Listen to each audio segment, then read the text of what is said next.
Kimdir Nedir kanalına hoş geldiniz. Tiyatro oyuncusu ve yönetmeni Nedrettin İnsan'dan kötü haber. Tiyatro oyuncusu ve yönetmeni Nedrettin İnsan 79 yaşında hayatını kaybetti.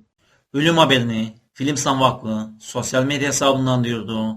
Usta sanatçı 1946 yılında dünyaya geldi. 1954 yılında şehir tiyatroları çocuk bölümünde oyunculuğa başladı. Burada çeşitli oyunlarda oynadı. Reji asistanlığı yaptı. 1964 yılında şehir operasına geçti. Operetlerde rol aldı. Kondivitlik ve yönetmen yardımcılığı yaptı. Şehir operasının kapanmasıyla şehir tiyatrosuna geri döndü. Oyunculuk, yardımcı yönetmenlik ve sahne amirliği yaptı. 1974'te Muhsin Ertuğrul tarafından eğitim için Almanya'ya gönderildi. 1977'de yönetmenliğe başladı. Yönetmenliğin yanı sıra dramaturgluk ve radyo tiyatrosu ve seslendirme yönetmenlikleri de yaptı. Biz de usta sanatçı Nedrettin İnsan'a Allah'tan rahmet, sevenlerine ve yakınlarına başsağlığı dileriz.